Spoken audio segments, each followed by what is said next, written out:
guys actually enjoy treating your customers like a piece of shit, because that's how I felt when I went to the Alamo Draft House. Okay? You know what? I didn't know that I wasn't supposed to text in your little crappy-ass theater. It was too f***ing dark in that place for me to find my seat, alright? I was using my phone as a flashlight to get to my f***ing seat. So excuse me for using my phone in USA, United States of America, where you are free to text in a theater. I was not aware that I couldn't text in your theater, all right? I've texted in all the other theaters in Austin, and no one ever gave a fuck about what I was doing with my fucking phone, all right? And it was on silent. It wasn't on loud. It wasn't bothering anybody. You guys obviously were being assholes to me.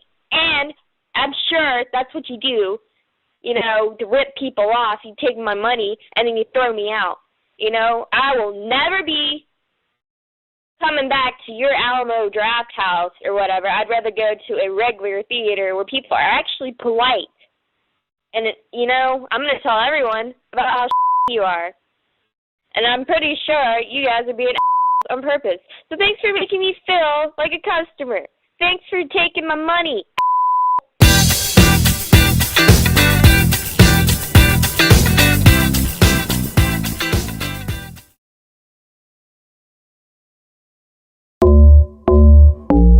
Dead ass. Serious, I would hate me too. Look at me. Think he the shit. This nigga don't even crease his Air Forces. What the f? Shut the fuck up, you lying. Citizens of America. People of the Florida Alliance. You gotta move! And the Western forces of Texas and California will be welcomed back to these United States as soon as their illegal secessionist government is deposed. You don't know what side they're fighting for. Someone's trying to kill us. We are trying to kill them.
What's going on, everybody? You already know who it is. It's your girl, Remy Jones. I have a special announcement.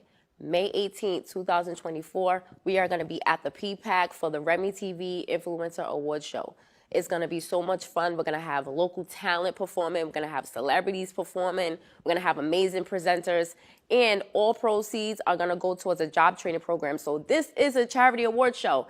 And if you want to know how you can help, if you want to donate, if you want to sponsor, you could directly reach me at www.remytvmedia.com.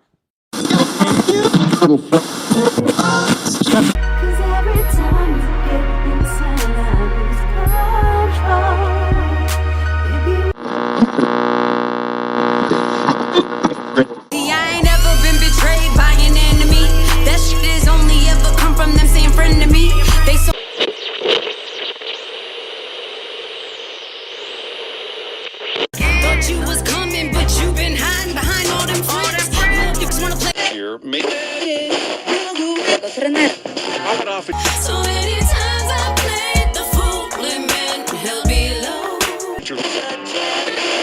I'm too fly to be sitting here lonely, feeling for the ride, wanna put it on me. When you get inside and when I grind it, I can't deny it, feels so exciting, deeper.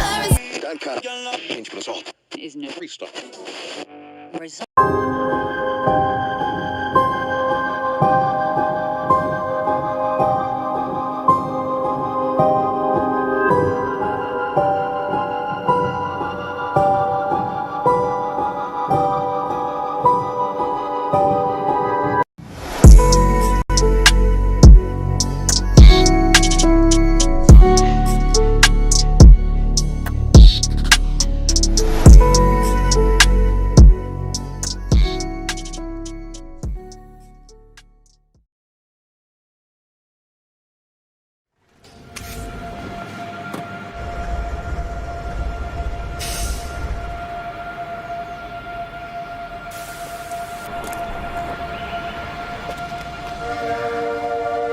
A better job, a better home, a better life. Who hasn't wished for these things, worked for them, and sought a place where they had a better chance of becoming real? For generations, Brockton has welcomed those seeking something better. From those who came in search of opportunity to today's multicultural population that makes us the most diverse community in all of New England. Brockton is a place where homes are more affordable, communities closer, where a strong and talented workforce fuels the success of businesses big and small, and the vision of a more diverse and equitable America is being realized every day. It's where ideas take root, businesses grow, communities thrive, new beginnings unfold, and the promise of a better life is kept.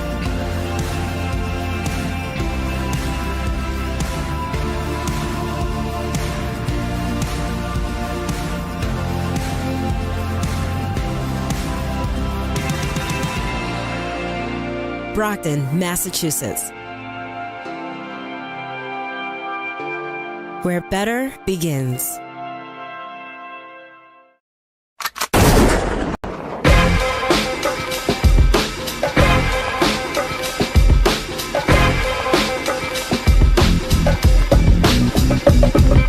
I shot the sheriff, but I didn't shoot no deputy. Oh no, oh! I shot the sheriff, but I didn't shoot the deputy. Ooh, ooh, ooh, yeah.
Another lesson from my neighborhood.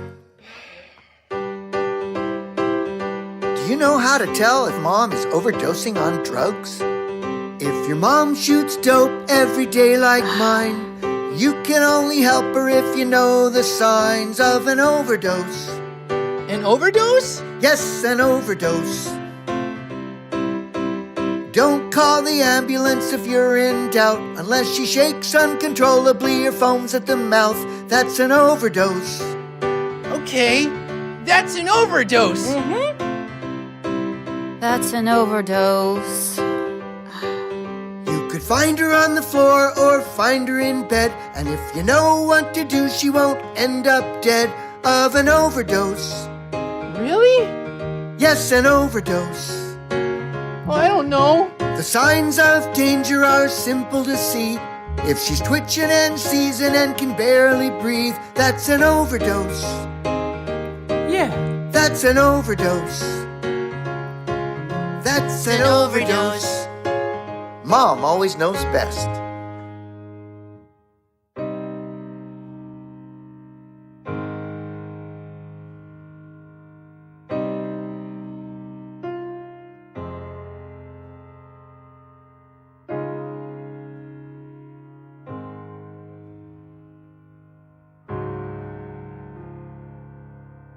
Oscar Mike Radio is a proud podcast partner of REITs Across America Radio, heard every Thursday at 11 a.m. and Sunday at 8 a.m. Eastern. They're also big supporters of the nonprofit I Got Your Six, 2 Lives at Once. And with every REIT you sponsor through Oscar Mike Radio, $5 goes back to this great organization dedicated to making a difference in the lives of veterans, law enforcement, firefighters, and first responders battling PTSD. 2 Lives at Once pairs these brave men and women together with dogs rescued from kill shelters. In this way, 2 lives are saved at the same time by saving each other. Donate now. Go to REITsAcrossAmerica.org/Oscar Mike Radio to help. That's REITsAcrossAmerica.org/Oscar Mike Radio.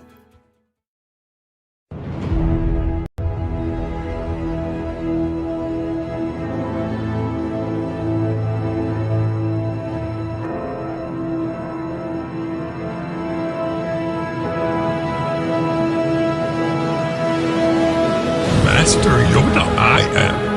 And listen you must to HulaZoo.com.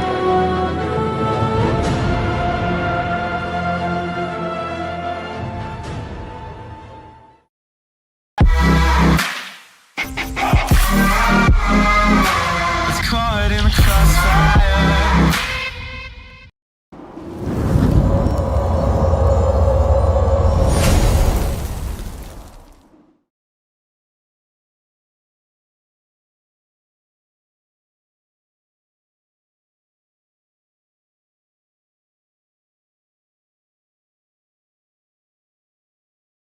You're up. And the Oscar goes to... Here we go. This is... Godzilla. Yeah! -1. Yeah! Takashi Yamazaki. Yeah! Kyoko. Shibuya. This is the first Oscar win and nomination for the visual effects team from Godzilla -1.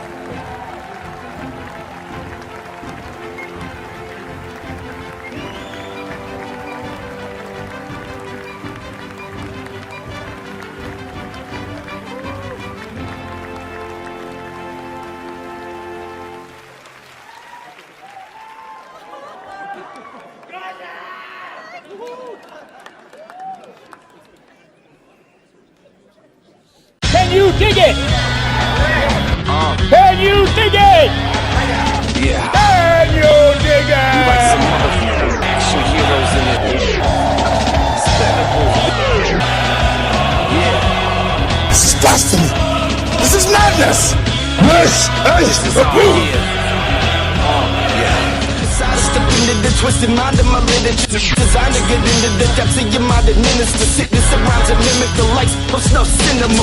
What you must get into, you're nothing but pups. Remember you Homer and that be Simpson. listen, son, nothing Ithaca. Talkers like the northern half of Korea's peninsula. ESP your island like the booth, something sinister. ESP your island like the booth, something sinister. ESP your island like the booth, something sinister.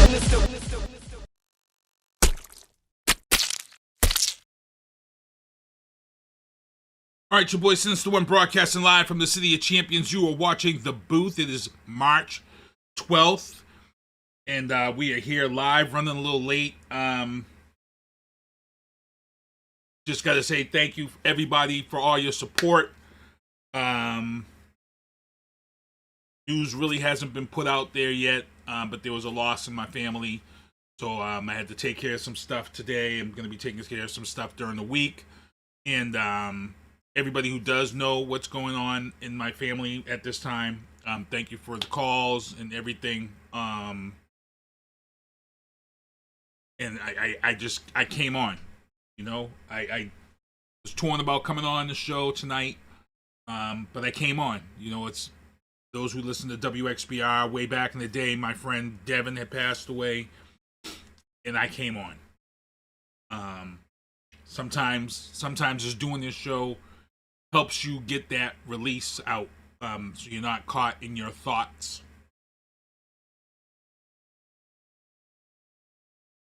And you know, sometimes we just gotta keep going, keep our minds off things. So before we get into the show and our first guest, I gotta thank my guest from last week. It was Super Tuesday.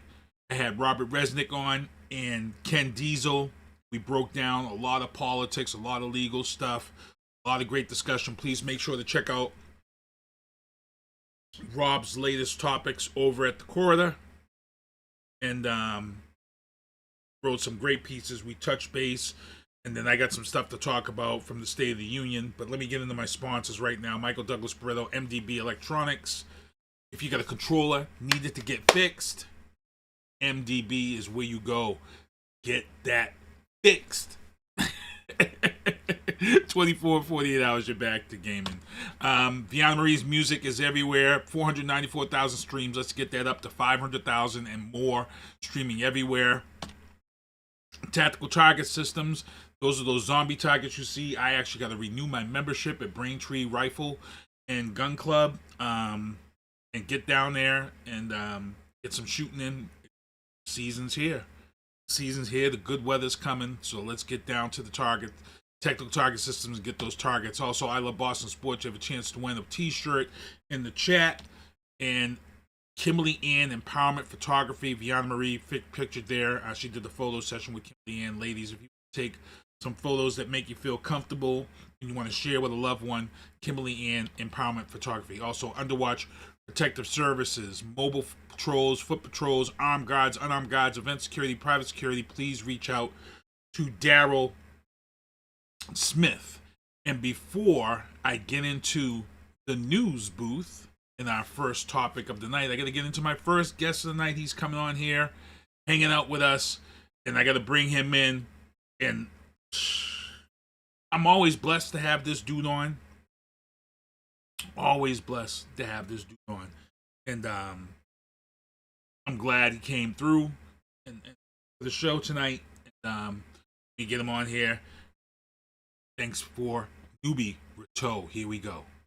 All right, your boy Sinister One. We are back here in the booth, broadcasting live from the City of Champions. And I got my guest on with me tonight. And man, you've been on the show a ton of times, Noube Rateau. We got a lot of stuff to chop up. But first and foremost, I'm going to let you introduce yourself. And we're going to go from there. So, guys, listen, appreciate you being on, you invited me on the show, man. Noube Rateau. You know, I guess I do a couple of things, but the thing I'm probably most proud of is teacher. You know, I'm a film teacher, and I do some documentary work, you know, when time allows it. But I'm a film teacher, man. I'm an educator first, documentarian second, and I love it. I absolutely love it. I love the fact that you say you're an educator first. So let's really, before we get into these other topics that I want to chop up with you, because they came up out the blue over these last few weeks as we had you booked. But we're here to talk about this new project called Report Card. And when you made this announcement, I'm like, man, you always pick the right projects at the right time. And you picked this project, and then we've had all these issues across the country hit. And you started this other project you had with the immigration, and it hit. That ended up being the hot topic, during that Trump, so every time you hit on, it's weird. Have you ever felt that way? Like when you pick these topics, when you pick the topic about the law enforcement, all of a sudden, 2-3 weeks into starting this topic, bam! right, yeah. I feel like Noube is blessed. Like, I'm like, have you ever thought to yourself, like, man, like, damn the timing. Time is impeccable. It's funny, Will, I want to give a shout out to Will, co-director, and the whole crew. The cruise has gone so much bigger. It's not just me; it's myself, Will, Danny Donator, Mari Gaston. So much more than just me. But with the education documentary, we're actually going to do that before the immigration documentary. Oh, okay. We're going to do it before that was the whole intention. But the immigration topic was getting so hot, and Trump, during the re-election process.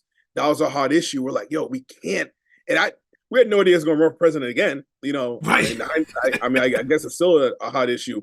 But, that was just, it's, some of it's just luck. I'm not going to lie to you. And then I'm like, let's push back. We're like, education is not going anywhere.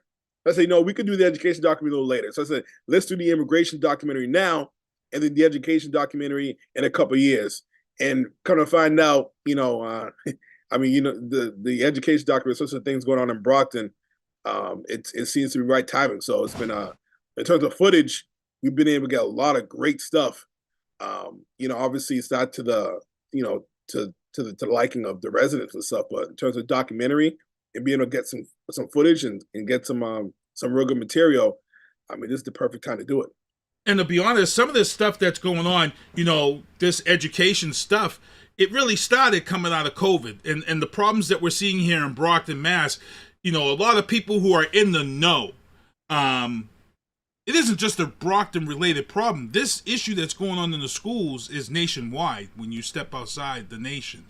It is nationwide. I teach, I teach in Lynn, and a lot of the issues that are going on in the city are very similar to what you're seeing out in other places, especially after COVID and kids being, kind of locked in their houses for about a year and a half. Things are going to happen. However, the budget situation in Brockton is unique to Brockton. I've been to other school districts. I've interviewed people from the other school district. This is a unique problem. So we're gonna focus on it. I'm not sure eventually how we're gonna put it totally to whole documentary, because our documentary is a kind of a national documentary. But it's such a big issue. And it's a national story. Honestly, I'm flipping on CNN. I'm seeing Brockton on CNN and. But for news that we obviously don't want to hear. So we're gonna talk about it. We're gonna get really uncomfortable, and I think some good's gonna come out of it. Yeah, and the audit was released. If those haven't seen it, Brockton Public Schools transparency. They posted on their website. You can look the audit over. You want to make it take on a Friday night. Yeah, half a day or something, because there's a lot to digest. There are some things for me. Being from the field of transportation since out of high school, there are some things that I got questions about, and things that I'm upset about, and things that I had heard through the rumblings in the rumor mill, a year ago. But that's something that's to be discussed at a later date. But let's talk about this report card, and let's talk about you're actually crowdfunding and crowdsourcing to try to get the funds to help you with this. I know I've got to do my share. I'm going to be definitely helping out this project. But let's talk about how people can help you get this project going. Well, it is going, but how they can help support it. It is going. Like I said before, Radio Not, it's going, and we're a team where I'm not, I always want to prove myself. Just because we've been able to win Emmys and be nominated, that doesn't mean that people are obligated to give.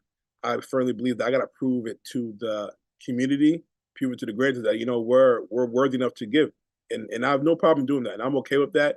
To proving that the documentary is something where people, that the documentary is worthy to help out. So we're trying to raise about $50,000 for this documentary. We're about give or take. We're about probably raised close to about 15,000 now, a little less than that. So we're a little less than half to where we need to be. The biggest thing is our travel costs and being able to go across the country and being able to to really dissect and dive into the issue. So the best way to I guess help out the documentaries, if you guys are willing to donate to be executive producers, that'd be a big part. You could donate right on our website. That's the easiest way, newbieproductions.com, and click on donate.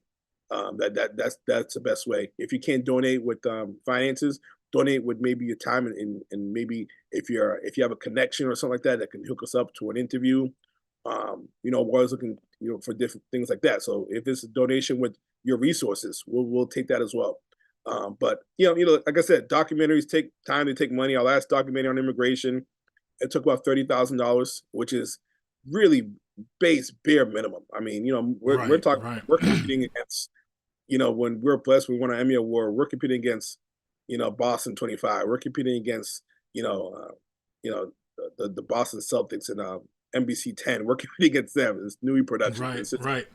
So in terms of, what we're up against, we're a really small production company, but I think that doesn't mean anything. We're a small production company and we're toe to toe with those networks. We're toe to toe.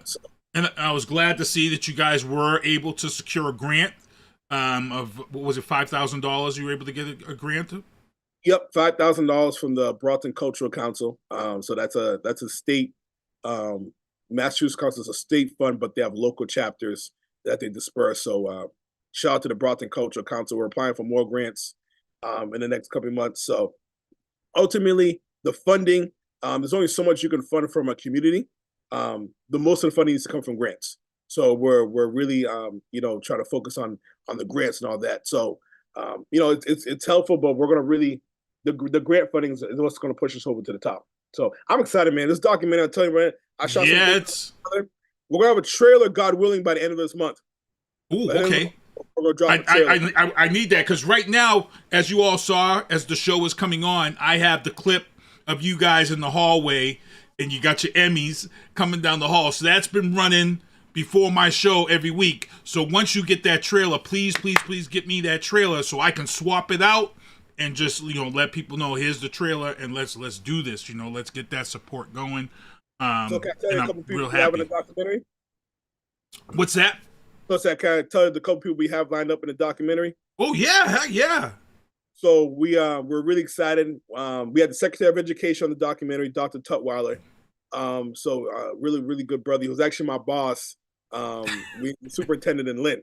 So he was a superintendent in Lynn. So that's how we made the connection. And now he's Secretary of Education. We're going to have Mr. McCaskill on the documentary, principal for Broughton High School. Broughton's newest, yep. So good brother. I've been knowing him for the last couple of years, just through our connection through vocational education. He used to be the principal at Madison Park. We have Dr. Zach's coming on the documentary. We're going to do a great panel. So Dr. Zach's going to be on it. Dr. Walder will be on the documentary. Alan Bursey, come on, Broughton legend. That's my man. So he's an educator in Lynn, and the irony in that. So and then we're going to have and we'll feature some high school students. So ultimately, we got some adults in the documentary. What's going to make the documentary to kids. So we're still looking to feature a couple more high school students. So that's in the process right now. But we got some real some names that are really gonna have a powerful opinion. I can't wait to interview Dr. Zach. I mean, the stuff she has to say. So Dr. Walder and we're going to interview Mr. McCaskill. So we're gonna follow him for the day at Broughton High School. So we're really going to be deep. We're going knee deep into the documentary. And we're so blessed because the thing about documentary, man, you need access. Access is everything. You could have a documentary and interview someone, but the ability to have the access to follow them is going to be great. And, all this stuff we hear about Broughton High School, listen, this thing's going to Broughton High School, that's an issue. Let's admit, let that breathe. However, there's some damn good things going on at the high school too. That's right. That's right. The drama club was competing. I just heard there was a competition last week that Brockton actually won, but I didn't hear nothing about it in the paper. I was happy to see Channel 7 cover the drama club going into competition. Channel 7. So I applaud Channel 7 for putting positive news out there. They listened to some of the people who spoke on Tuesday at that school committee meeting about putting positive news out about Brockton, which is good. Yeah, that's been pissing me off. It really has been pissing me off with all the negative stuff about Brockton. Listen, there's things that we talk about that is negative. I mean, it's not sugarcoated. But right. We got some good things coming out of Brockton too. And that's like I've been saying, you know, the 1% of bad kids is what's giving this, you know, this whole thing a bit. There's still 99% of good kids doing good things at Brockton High, and that needs to be recognized. And speaking of kids and students, congratulations, you had a very successful media expo this past weekend in Lynn. Let's talk about that. You had guys like Romero from Hot 96.9. Let's talk about that and your students and how proud you were, because I love that you give your kids on social media in this day and age where you see a lot of teachers doing TikTok stuff and crazy stuff. I love seeing teachers give that positive response to their kids. Man, the media expo, it started by I do a South Shore one, I do a North Shore one, and we kind of saw how it started. So what I did was for the South Shore expo, we did it last year. I stopped doing the traditional expo of inviting guest speakers to Brockton, and what I did was the South Shore Expo turned into a summer camp, which was really cool. So I put my summer camp with the expo. So last year we didn't do the expo when we had guest speakers in Brockton. What we did was we got a grant from the Cultural Council, and rather than the guest speakers come to Brockton, we went to them. So we had 3 field trips. Went to NBC Boston. Went to You Made the Connection, helped me out with the connection with Melissa. Good people. Went over to 96.9. So that's how we're doing the South Shore Expo. We're doing the summer camp, combining that. The one in the North Shore, we're just calling it the Multimedia Expo. And what it is, man, is just an opportunity to meet some real primetime speakers. We had this year Romero. I want to thank you again because the connection you made with Melissa connect us to Romero the following year. So yeah, because he's very, and I like that, and I'm just gonna say Romero is very particular about the people he deals with and how he gives his time. And I've known Romero. Let's just say I've known Romero, Pebbles, and them for so long, and God bless them. Romero gave me tickets to see Eminem and Snoop Dogg in Lincoln Park years ago. We went to this thing, and my son was only like 9 years old, and Romero was like, he's like, man, you want to see this concert? I'm like, he's too young. I says, I'm not buying tickets for him for this concert. He's too young to see that right now.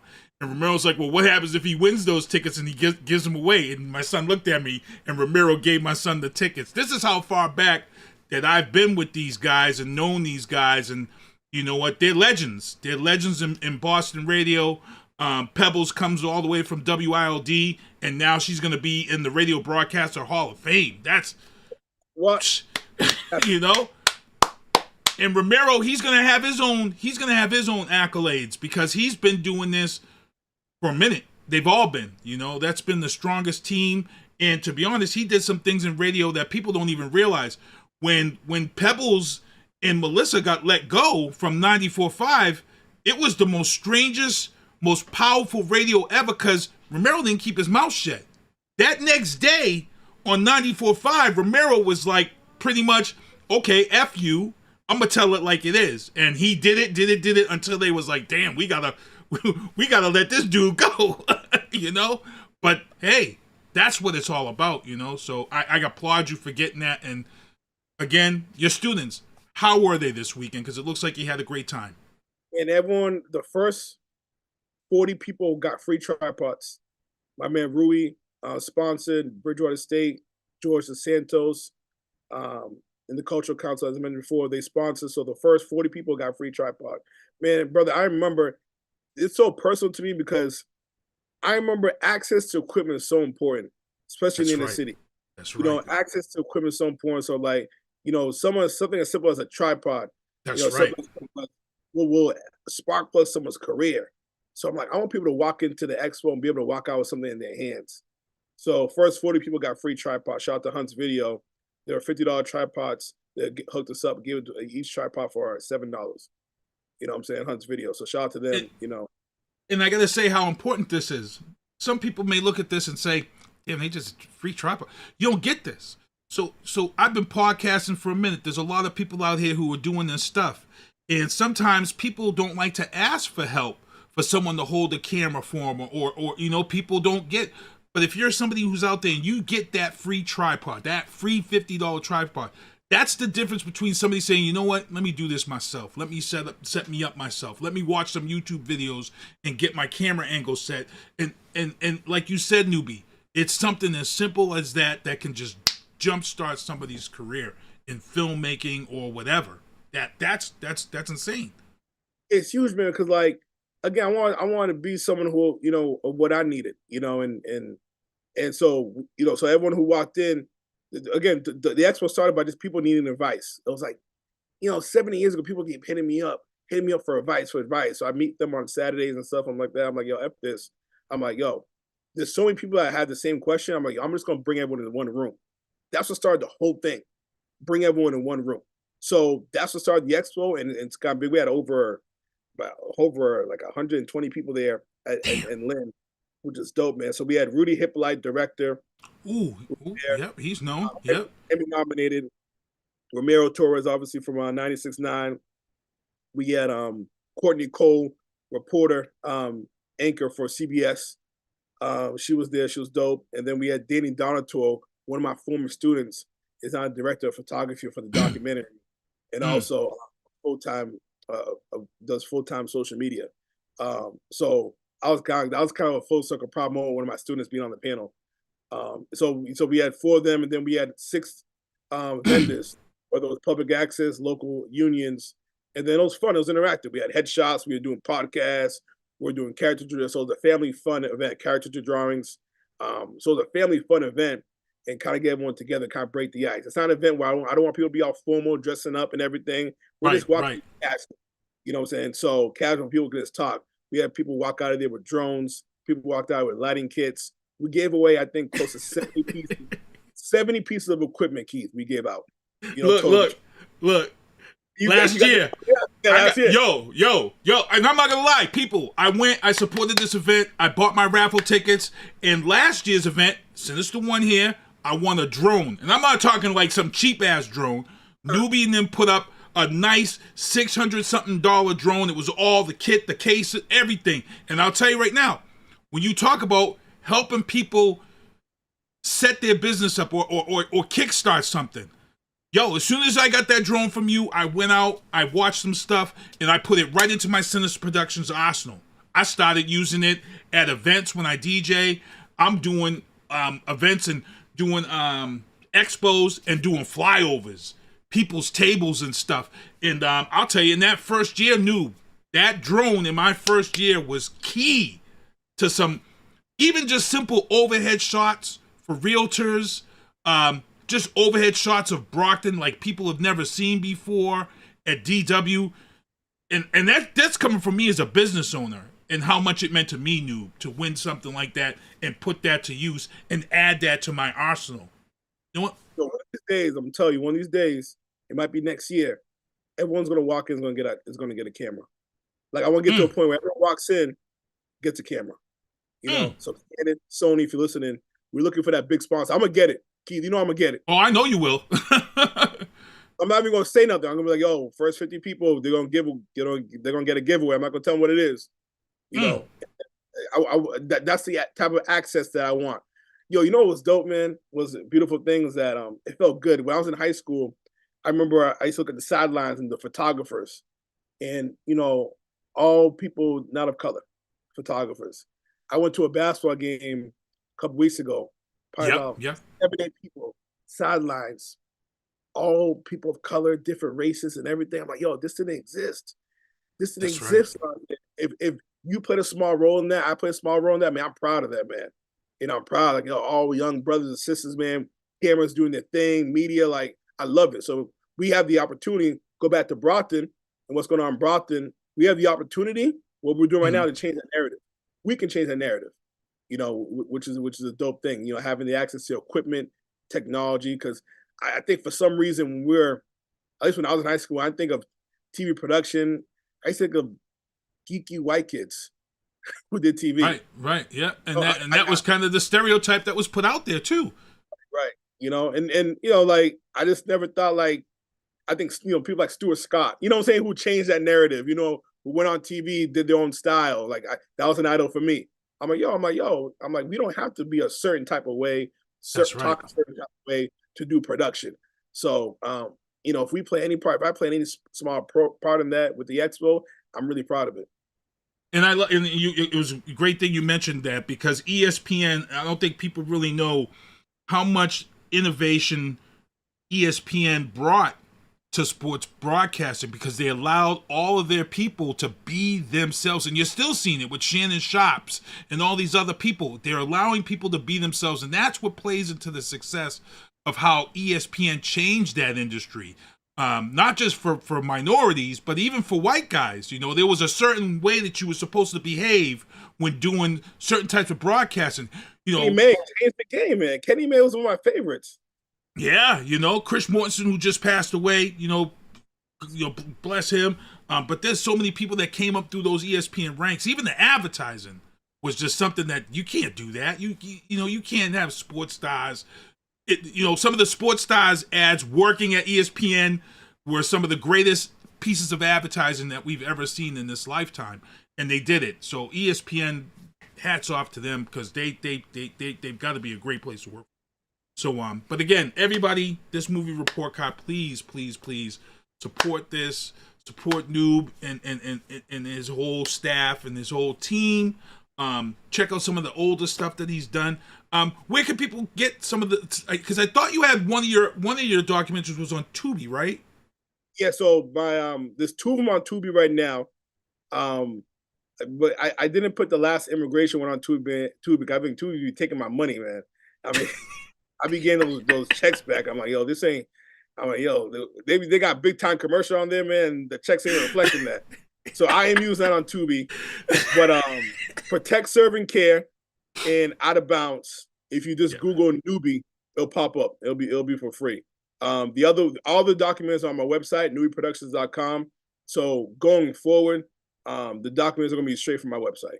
Nice. I think that's a better way too. I think that's a better way to do that. So, okay, now we've talked about report card, but I look, there's three other things I got to talk about with Noube on this show, because I love the discussion of different sports. So let's first talk about the breaking news from yesterday. Mac Jones being sent to the Jacksonville Jaguars for a 6th-round pick just before everybody's supposed to start spending some of this big money they got on free agents. For me, I was telling people last year, I'm like, Mac Jones isn't that bad of a quarterback if he has a good line behind him. His stats were right there with Trevor Lawrence. He had the same exact, pretty much mirror image stats, except that everything was just so magnified here. He couldn't, in my opinion, he had to go because there were some things he did last year that I was like, it just was unexcusable. He had the excuses for bad play before, but last year was his time. He had a true offensive coordinator. He had a chance to prove himself, and unfortunately, he did not prove himself. He had to go. They're going to get a 6th-round pick for him, and he's gone to Jacksonville. The key here is that Trevor Lawrence is oft injured. There's a chance that we may see Mac Jones as the starter down there in Jacksonville, and they just beefed up their O-line. So first, I got to hear your thoughts on Mac Jones, because me and you were pretty much the same on social media when the games are going. Me and you are pretty much, we out here. So what are your thoughts on the Mac Jones situation? I heard it wasn't a 6th-round draft pick. I heard they traded him for a Friday's gift card. I heard it was less than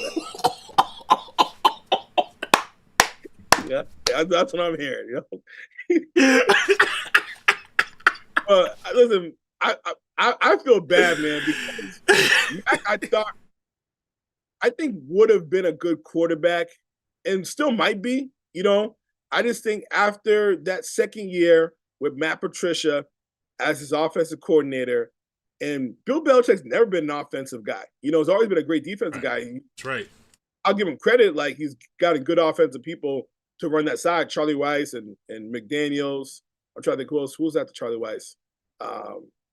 Was the guy from Houston who came back. Bill O'Brien. Yep. Yeah, so he's got pretty good offensive people.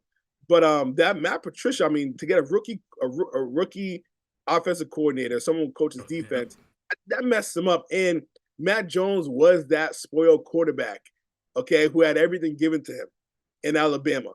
And you had a great offensive line. You had a great coach, Nick Saban. All right, you had excellent receivers. All you need to do is close your eyes and throw the football and be somewhat accurate. And going into New England, in theory, that was supposed to be a good position for him. But he just didn't have those resources. I honestly think had he been drafted by an Andy Reid, had he been drafted by a more offensive coach, he actually would have been a decent quarterback.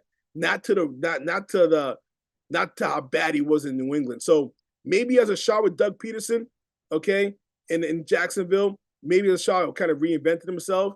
Because he could, I think best case scenario, he could be what Geno Smith was. And Geno Smith, was terrible with the Jets. That's right.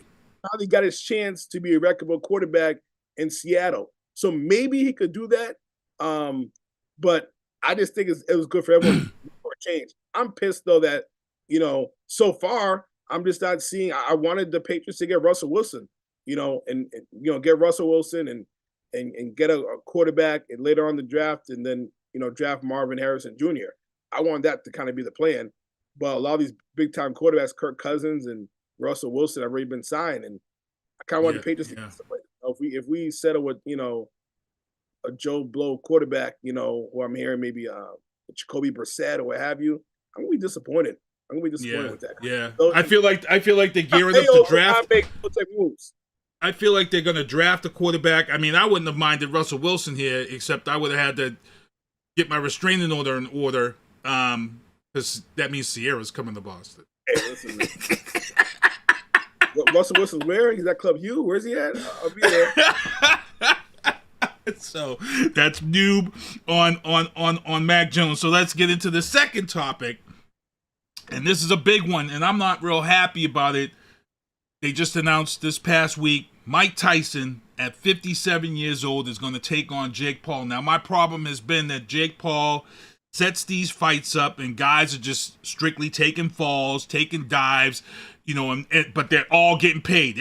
All these MMA guys that have been fighting Jake Paul and boxing have made more money fighting Jake Paul than they made in the UFC, which is crazy.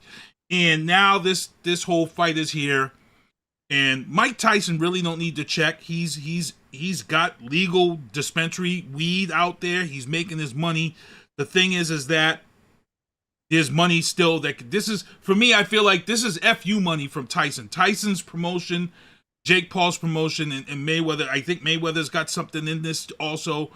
Plus this Netflix contract is insane. The fact that this will be the first live broadcast on Netflix, other than the WWE that's going to be coming up, is going to be insane. It's really going to test their limits as where they're coming from as a broadcast.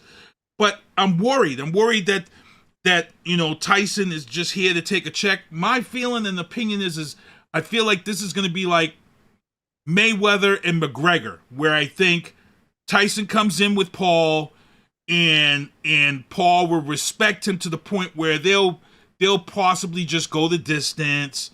And then maybe have a little bit of controversy, so maybe they can set up a second payday and make more money off this rematch. I see a lot of people out there saying Mike's going to take the fall. I don't see Mike taking the fall. I see this going the distance and ending in some type of controversy. The problem here is I feel like I'm praying that Jake Paul gets cocky and then disrespects Mike, and then Mike ain't having it. I mean, I want Mike Tyson to be mad. Like, I want Mike Tyson to be pissed off. But Mike, I don't care how good you are, Mike. 57 is 57, man.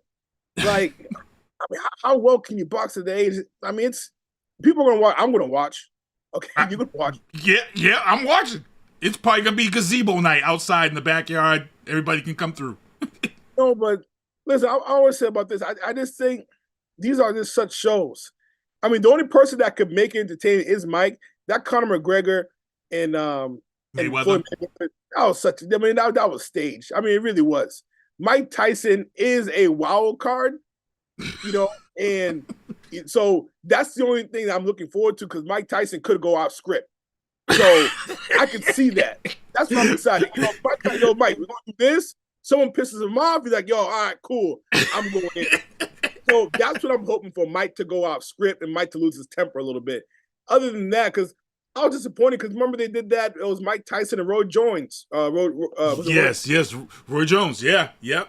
It's not something like that. The most entertaining part of that fight was when when Nate Robinson was knocked out. That was probably the best part of the fight. You know, if it's something like that with Mike Tyson and Jones, that's gonna be terrible. I'm not gonna look forward to that at all. So, I mean, are they going the full 12 rounds? Or I mean, is it a real No, I think it's so when he did Tyson, I think it was Tyson Fury. I think it was 8 or 10 rounds. But we'll see because they haven't really said nothing yet. Like I said, Netflix has got to get their money's worth. So I can't see them doing 5 or 8. They may do 12 because Netflix has got to get their money's worth. And like I said, you know, maybe he can get a Trevor Burbick PTSD moment and give him a body blow if he. I mean, there'll be some trash talking before. You know how they do. You know what I'm saying? There'll be a little. Well, they're already on it. They're already on social media. They're already on TikTok, and they're selling this already. They ain't wasting no time. By the time July 20th comes, everybody's gonna be ready for this fight. Everybody is gonna be ready for this fight. He's gonna be in great shape, so that's gonna be a good thing. You know what? Actually, I might be in Miami during that time too, which actually will be dope. Ooh. We actually filming a professional development for teachers. Ooh. A documentary, the 18th. So, all right, it might be Miami. It might be live. And then the last thing I gotta chop up with you because you was very vocal about this last year when the Celtics got bounced out. You were real vocal. Changes, you were right there. Changes need to be made. People need to be let go. Blah blah blah. And you know what? Brad Stevens did exactly kind of what you said again. Brad Stevens comes right out the gate, blows the team up, gets rid of certain people, and a lot of those people I wasn't mad at because at first the rumors was Pritchard was going to be gone, and I like Pritchard, and I'm glad because Pritchard's here doing his thing just like I said he was going to do. But there was a lot of people. Robert Williams, I was kind of like, that was the one that upset me. But I was like, but he's injured all the time, and then sure enough. 6 weeks into the NBA season, he's gone for knee surgery and done. But you said it. All the people that you was kind of like, this person needs to go, this gone. And now they balling. Listen, I'm going to say this. You know how I feel about Brad Stevens. I thought he was not the coach for the Celtics, but I'm going to give him his flowers. He's been a damn good GM. I mean, he's been real good. I mean, from one of his first moves against Derek White. I mean, just the foresight of Marcus Smart might be gone. I got Derek White waiting, who's a better version of Marcus Smart. Yep. You know, Porzingis. I'm just worried how he got bullied. My man got bullied by Jokic. Okay, last week. I mean, just straight bully ball. So I just think we need one more guy. I hope we don't face Denver in the finals. I think we match up well against everyone else. Denver, I think, can match up with us. Obviously, they beat us twice. Mm-hmm. Listen, we got all this. We had the best starting five probably since the 1986 Celtics. I really think so. I mean, look. I mean, you talk about we have 5 All-Stars. Boom. I mean, I would pick this team in terms of talent over the Celtics in 2008. I think the Celtics' grit though would probably win their toughness, but I would say the Celtics right now should be the favorite to win the championship. I'm just worried about them having one more guy in the paint, one more dog. Al Horford's your dog, but Porzingis, listen, great defensive player, but when you're facing a Bam Adebayo, okay, when you're facing a Giannis in the playoffs 7 games, you know, when you're facing a Jokic, and even an Embiid, you know what I'm afraid of is they get in, the Sixers drop down to number 8. Right, and that's a potential first-round matchup with Joel Embiid. I mean, that's, you know, coming back fresh, you know, that's going to be dangerous too. And I mean, Embiid, you know, MVP of the league, you don't take him lightly. So I'm just worried about the extra big man that the Celtics, I feel like, don't have. I know they got the guy from Memphis. Al Horford's 39 years old. I feel like we need one more. I would love to see us, listen, I don't know how people feel about him. I would love to see us get Dwight Howard. I thought Dwight Howard would be a good little pickup off the bench. I heard Al Horford and Dwight Howard have beef, and that's why, you know, Dwight Howard is on the team because, you know, they had a little issue, I guess, in Philadelphia. But we look good, man. I mean, we got the best starting five. We should win the chip. I just want Tatum to have that dog in him. I want Tatum to be a line cutter. I keep telling him on this. I want Tatum to be a line cutter. So let me give you an example. You ever been in lunch, okay, and you're really, really hungry? You don't really care what the teacher says. You're gonna cut the line and get some food and eat. You don't even care. I want Tatum to be a line cutter. You know what? I'm hungry. I'm going to the hoop. I don't care what you say. I'm going right to the meal. I want him to have that dog in him, you know, and sometimes he's too, you know, he's a little light-skinned cool. I need less Jen and more Jada. You know, I need you to go in. And I just wish Barkley said that a few nights ago before the All-Star break. Barkley said they too nice. Barkley said they had lost. They lost to the Lakers. It was when they lost to the Lakers. And Barkley said this was a team that had two of their top players down. And sometimes you got to go out and say, let's just put our foot on their necks and let's just show who we are. And they didn't do that. And then they lost to the Lakers. And that's what Barkley said. They too nice. He's like, that was the moment when you got to put the nail in the coffin and just be like, nah, we ain't showing no mercy. I think ultimately the Celtics are just going to have too much talent where no matter how nice they are, the talent's going to overcome. I think that's what's going to happen is that there's two. I mean, at some point, you're just too damn talented. Like the Golden State Warriors, you know, with Kevin Durant, you know, Steph Curry, Klay Thompson, nice guy. They had a dog in Draymond Green, but, you know, without Draymond Green, at some point, talent just wins. You know, talent will beat mean people all day if you have the talent. So I think that's how they're going to win. I'm just afraid about that, and I'm also afraid about Joe Mazzulla being outcoached. The one thing I feel better about is they have Jeff Van Gundy as an advisor, Ted Cassell as an assistant, so they have a little more veteran leadership there that can kind of guide him. But Mazzulla seems a little stubborn sometimes in terms of he wants to win how he wants to win, and you know he'd rather win his way than just win.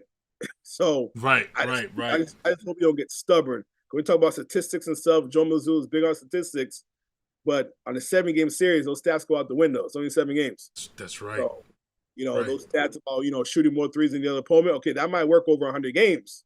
You're right. Over 7. Yeah, you can't. People might get nervous, and people get, you know, I'm not sure if you know this, TBS, tight booty syndrome. So you might get tight booty, be a little nervous, hands a little more sweaty, you know, those stats go out the window. That's right. So here I am, Noube Rateau. Good stuff. The film he's working on, his report card. Please, before we let you get out of here, let them know how they can follow you and support this film.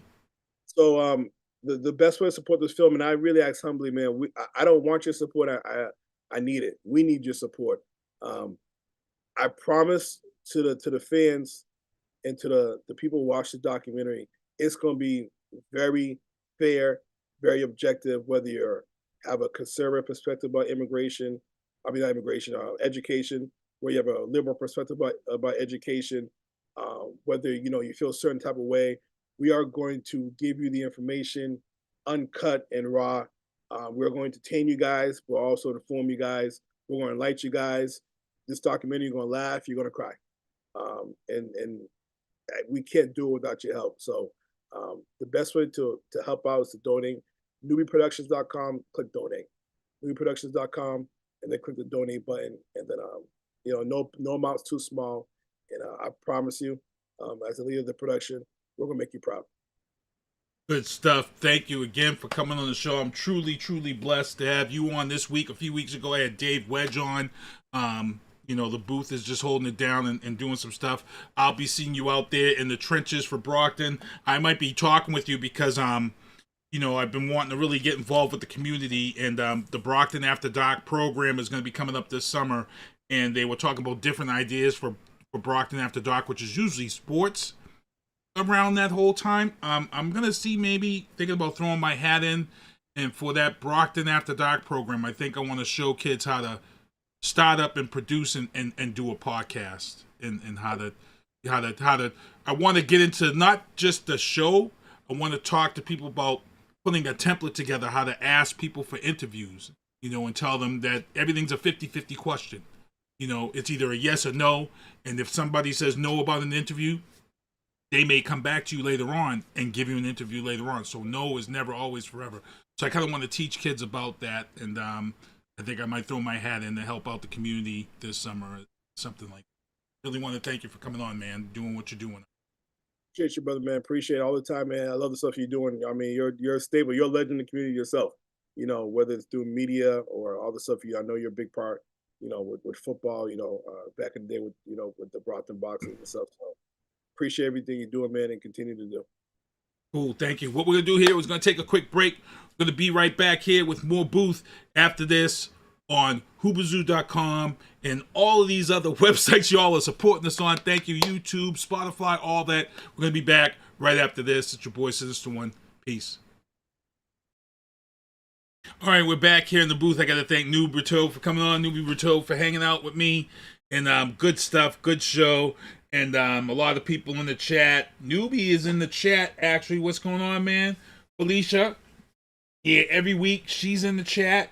She's saying, what's your prediction on WrestleMania? My prediction, it's going back and forth, but I feel like we're going to see every version of The Rock during this Bloodline storyline, and I think Cody gets the belt on Sunday night because The Rock will swerve. And why I feel like this is how it's going to go down, because right now they have the tag team match. And in this tag team match, if they win, it's Bloodline rules on Sunday. So they're going to win, and it's going to look like, damn, Cody is done, because it's going to be Bloodline rules. But when you think about this, 2 weeks ago when The Rock acknowledged Roman and everybody had that finger up for Bloodline the Ones, The Rock had his hand up and he had the L sign for loser, meaning Roman Reigns. So my feeling is that The Rock has to swerve on Sunday night because that evens the playing field. Because right now it's Cody Rhodes and he's got to take on Roman Reigns. And yeah, he's got Seth, but they still got Jimmy Uso and they still got Sikoa. And then The Rock looks like it's, you know what I'm saying? So now you have Bloodline rules on Sunday. You have the Cody against Roman in the ring. Cody and Roman in this ring. And if The Rock pulls off the swerve, it evens the playing field outside the ring. Outside the ring. Because now you got Solo and Jimmy Uso, but then you got Seth and The Rock outside the ring. And it evens the odds and allows Roman to lose that belt to Cody on night 2 of WrestleMania on Sunday. That's my feeling. So that's my prediction on that one. So let me get into the news booth. In the news booth, the Brockton Public Schools, City of Brockton, share the findings of the independent budget audit, which was done by Open Architects. And you know what? There's a lot to go over. There's about 4 pages. If you go to the Brockton Public Schools website, it's there to download. As I said, Mike Thomas didn't take any money. The money was overspent. They had projected on thinking that they was going to get COVID money, but the COVID money was stopped, so they didn't get the COVID money to offset that balance. Number 2, that's another problem. But as I said here before, and a lot of people were beating up the kids in this situation. They were beating up Mike Thomas in this situation. They were beating up a lot of people. But you know what? I hate to say this. Some of the teachers deserve some of their spankings in this matter too. Because the teachers put us into debt. How you say? How did teachers put Brockton into debt? Well, you had teachers who were untruthful. You had teachers who knew that Brockton had a buyback program.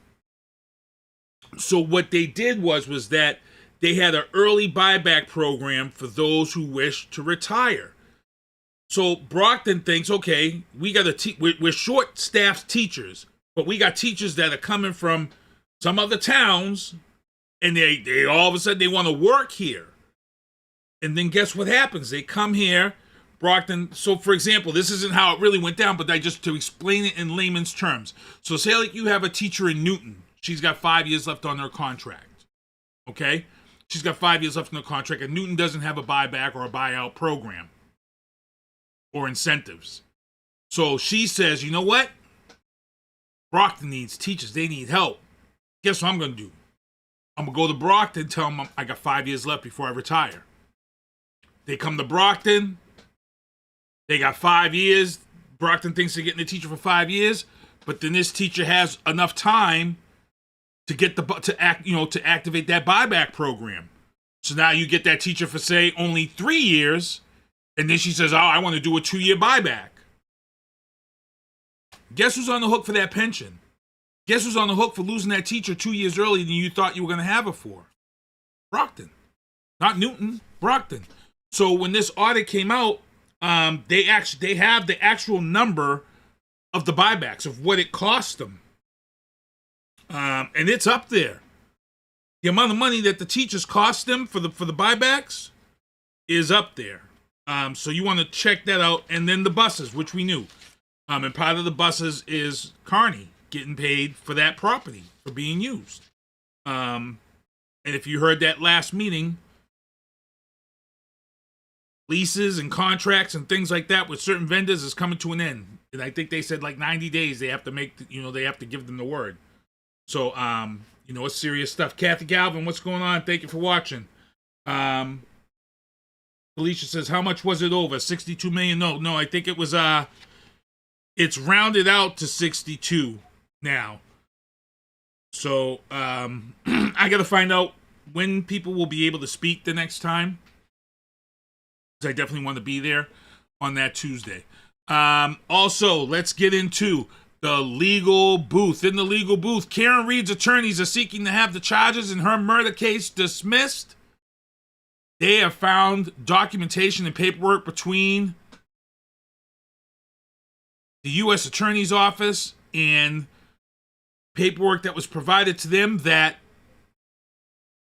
the injuries inflicted on the deceased officer does not match up with the damages on her car, which means this narrative that she hit him and killed him and left him in the driveway is probably not true. Turtle Boy has been all over this story. Turtle Boy went to jail because of this story, and it looks like that they may be right in this matter. Karen Reed may be walking. I know there's a lot of people who knew her. I didn't know her. But Canton and Stoughton Police Force right now,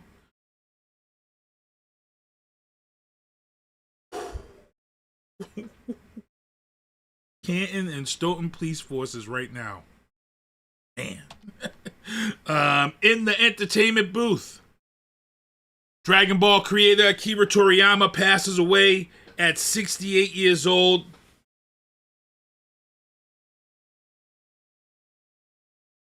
God bless.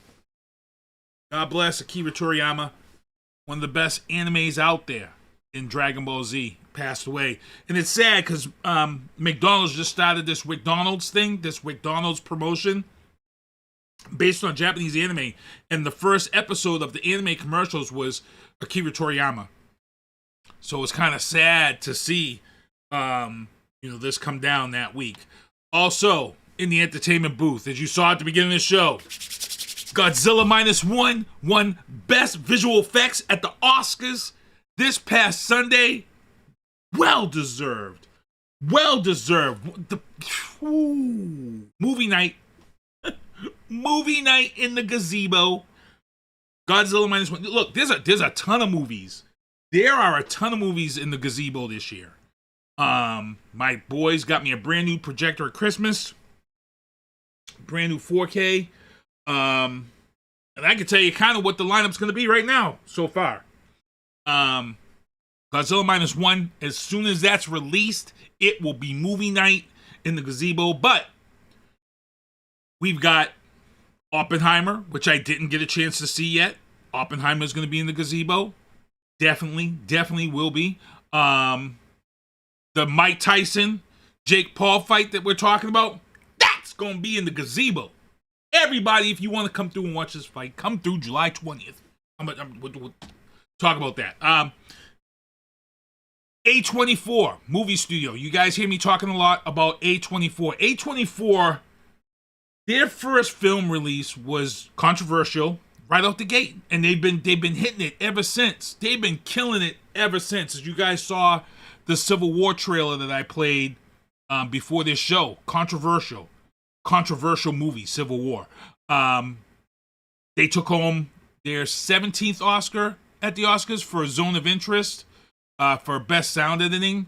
This was a movie about the Holocaust and the Jews and things of that sort.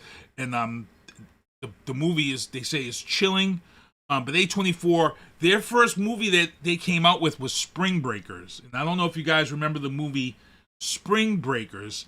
That was the film that took a few of the Disney sweethearts and brought them over into that transition. Selena Gomez and a couple other girls, they brought them from that teeny bopper high school musical transition into adulthood. When you saw Spring Breakers, you saw Selena Gomez and these girls, you were like, what is going on here? But A24 has been doing this ever since. And they keep your eye on this movie studio, people. Keep your eyes on this movie studio. Netflix Avatar, The Last Airbender. Look, these days, reviewers and people online, I feel like y'all just want to bash shit to bash shit. Netflix Avatar came out 2 weeks ago, Last Airbender. And if I had listened to everybody online that was out there about The Last Airbender, I'd have never watched, because y'all just trashed it, bashed it, did everything about this friggin' movie. And then come to find out it was a hit. It's such a hit that they're actually renewing it for 2 more seasons. 2 seasons. So, man, just watch. People, when you want to watch something, just watch it. You can't trust online people no more. You can't. You just can't. You know why? Because why the fuck you lying? Why you always lying? Oh my gosh. Stop fucking lying. Lying! You're always lying about movies and stuff. Stop it. Man. Jesus. In the sports booth, Mac Jones, gone. Traded to the Jaguars. He will now be down there backing up Trevor Lawrence unless Trevor Lawrence gets hurt. And the funny thing is that both these guys mirrored their stats last season. As bad as everybody wanted to make Mac Jones out to be here last year, it was just everything went wrong for him last year. He had a chance to redeem himself. He couldn't, and he's gone. And I understand why he's gone, because this was the season that needed to make or break him. And he broke it himself, even though he had a crappy line and no weapons. So he's going to go down there. If Trevor gets hurt, Mac Jones is going to be that starter. And they just bumped up their offensive line down there. So it's going to get interesting to see what's going on. Also, Rob Gronkowski is going to be the Grand Marshal of the 2024 Boston Marathon. Jesus. Are we really talking about opening day in Boston Red Sox already? Are we really talking about... It's like we just took the Christmas tree down. And for real, it's like we just took the Christmas tree down. And we're already talking about Boston Marathon and Red Sox games. Damn.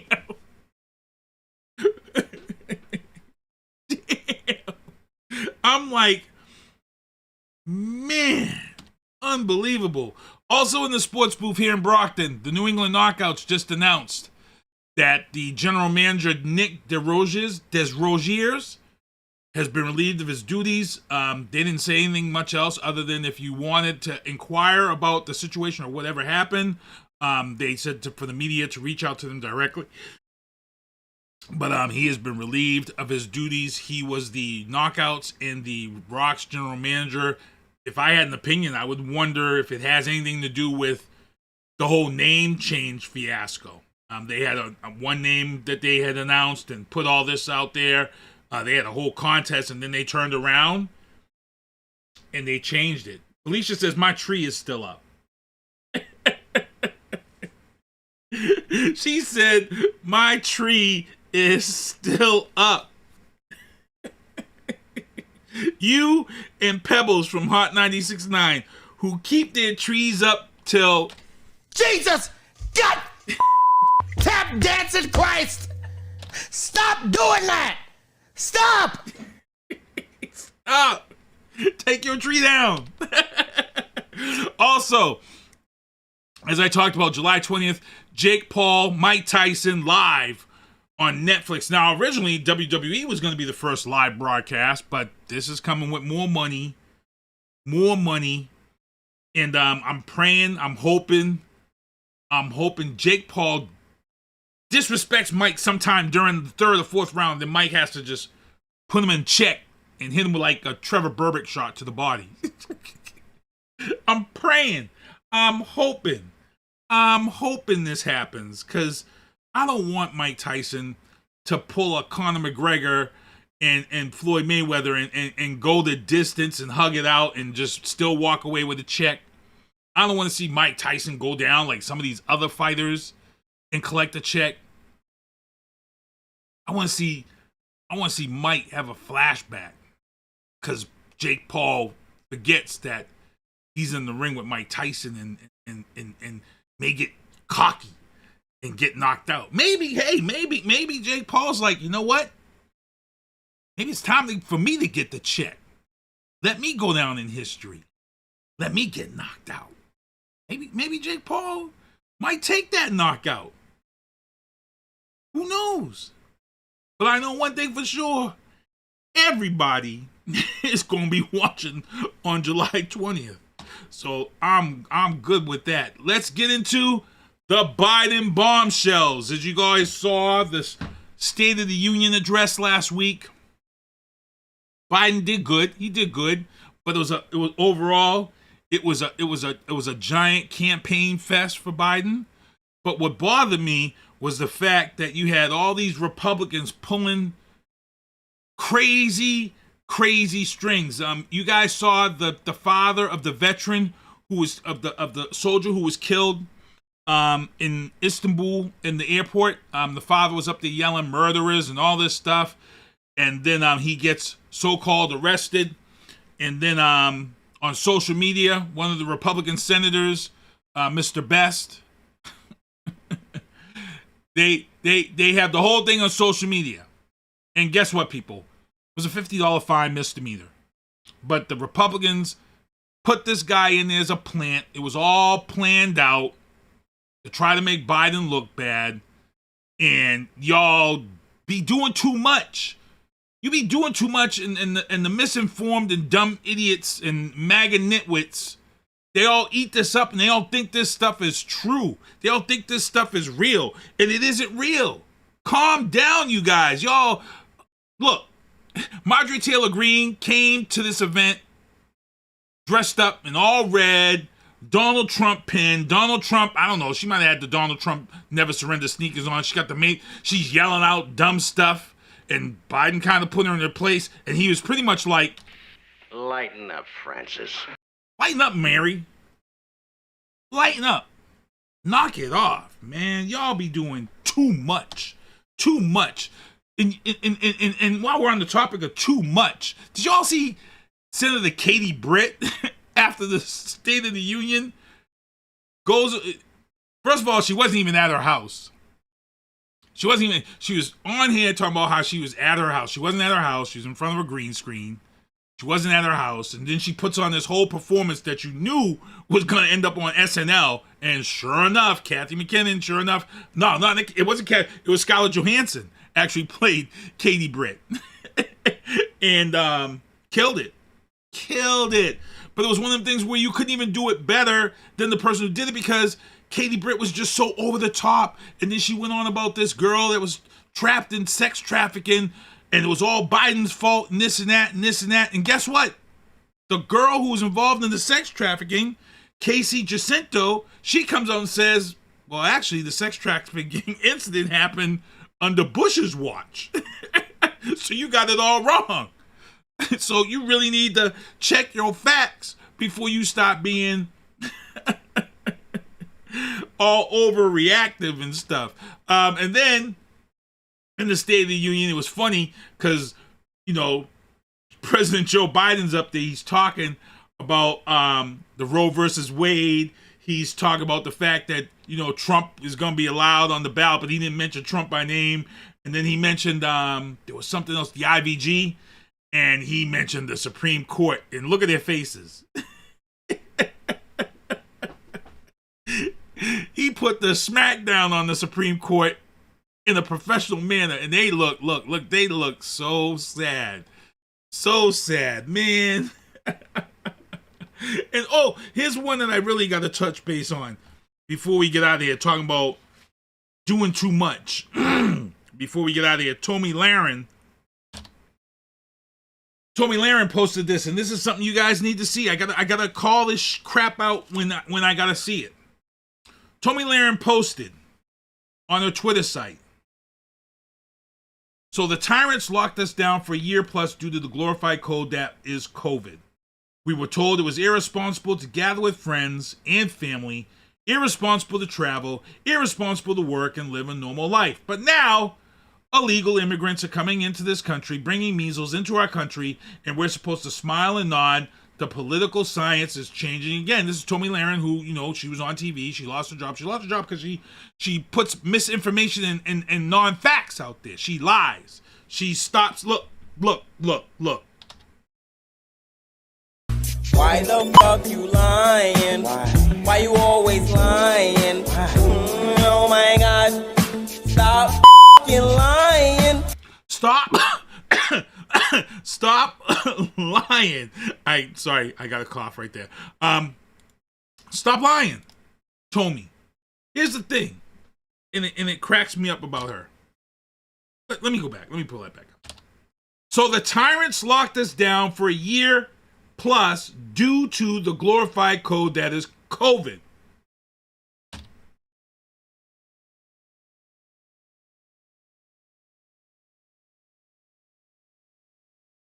Pop quiz. Remember the movie Speed?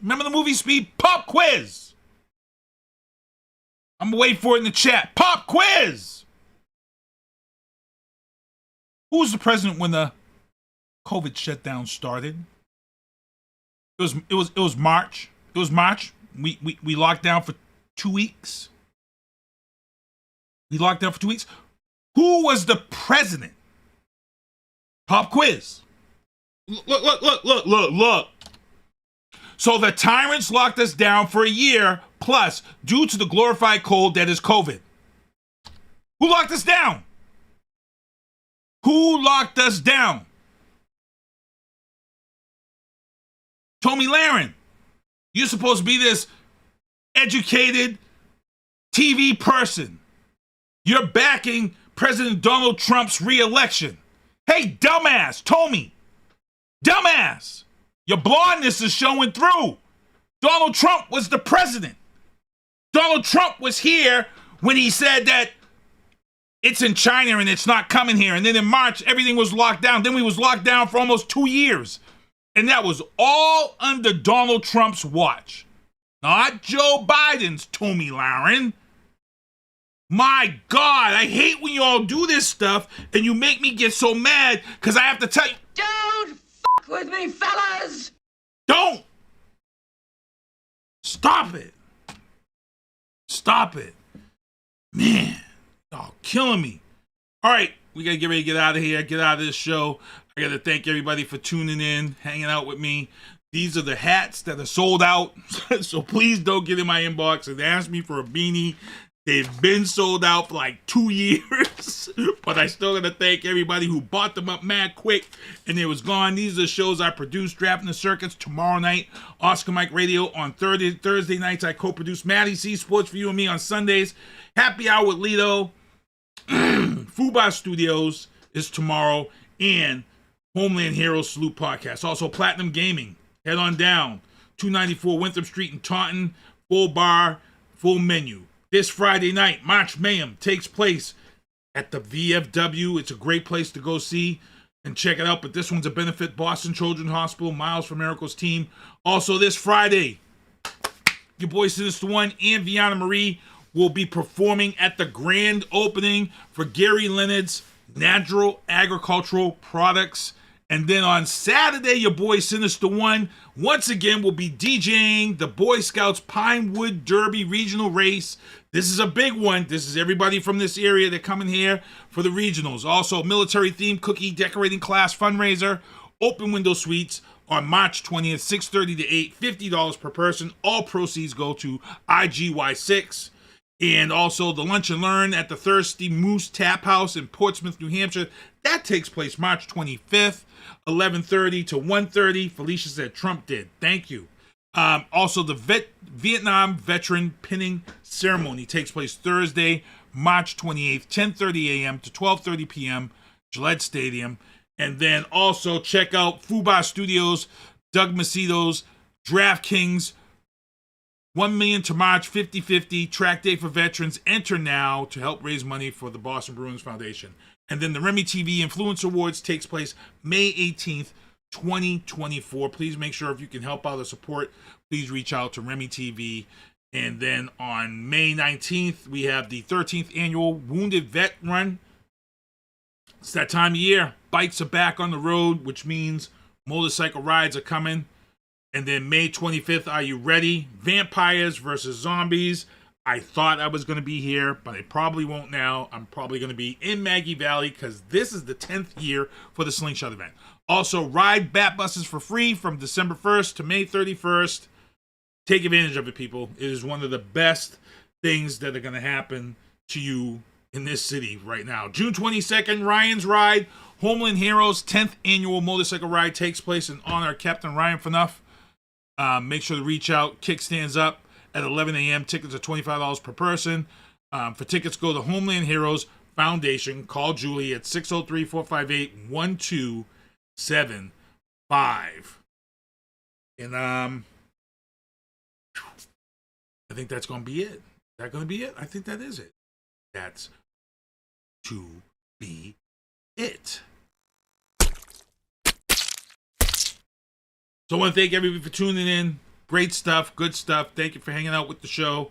Felicia, Lenny, everybody who tuned in. Good stuff. Noube Rateau, thank you for tuning in and hanging out with me, man. And we're going to be back here next week. It's actually 12:20, one of the latest times I think I've ever got on off the booth. And I'll be back next week. Your boy Sinister One, thanks for coming out. Everyone, peace. Good night. Get some rest. Well, see you next Tuesday. Thank you for listening to The Booth on Hoobazoo and HatcherRadio.com. Please follow the Facebook page and subscribe to the podcast at Apple Podcast, iHeartRadio, and Spotify. The Booth is a Sinister One production hosted by Sinister One. I've got to start hanging out with friends that are a little more intelligent and understand politics and stuff. It's just that I'm up on this level up here, and all my friends are down here. Me, nah. You guys, nah. Maybe a little more down in here. Screw you guys, I'm going home.